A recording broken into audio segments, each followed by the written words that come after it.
One product owner, but they can have assistants. Yeah. And so when that's the difference now between a chief product owner and area product owners or team product owners or whatever you want to call them, being assistants, right? Because what we're looking at here, what we're really coming down to, who's making which kind of decisions. That's what it really comes down to. Who's making what kind of decisions?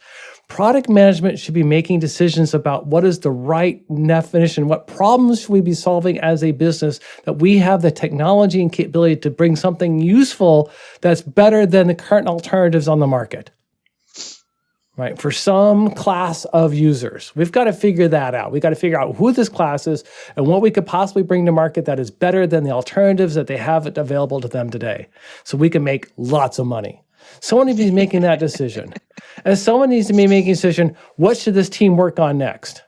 Now, when you're really small, perhaps the same person could be making both those decisions, right? How do I make sure the team understands the work and what they're working on next, and I'm positioning this product quite well?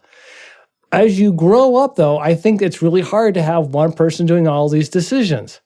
There's just not enough time for me to study the market, study all the customers, study the position of all the competing products, including the do-nothing product, which is a killer product for lots of organizations. Like, I'd just rather not do anything. It's too much of a pain.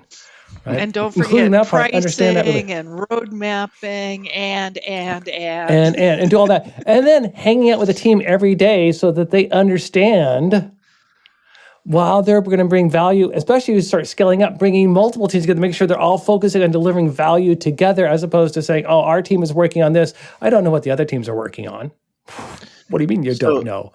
So the traditional view of this would be outward facing versus inward facing, right? These two roles really kind of, in general, look in different directions. They're supporting the same product eventually, but they really are focused that way, right? Mark, I think that's a nice way of thinking about it. And then the question is, you have two roles, and let's separate roles from staffing the roles. Right? If you're a very small organization, those two roles might be staffed by the same person. But as Earl was saying, as you get larger and larger, so now you have 5 teams, now you have 10 teams, now you have 50 teams, now you have 100 teams. It's going to be insanely difficult to have one person doing that because you have so many places. You have so many inputs, you have so many places. Now we're going to be talking about scaling. We're probably going to be talking about teasing those roles apart, right? We have product managers. One of the scenarios I've seen work incredibly well is that you have a chief product owner staffed out of product management.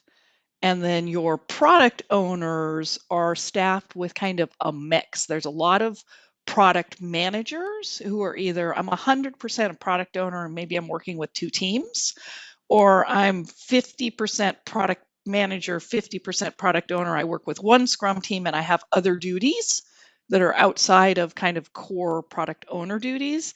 And then some of the more like infrastructure teams or shared services teams, if you have those kind of teams, those have product owners who are staffed more out of engineering. So now I've got kind of a mix of the business representation inside of the Scrum teams as well as the engineering representation, depending on the type of work those teams are doing. And when I've come across organizations who are structured like that, it tends to be very successful. That just tends not to be the most common pattern we see. Go ahead, Mark.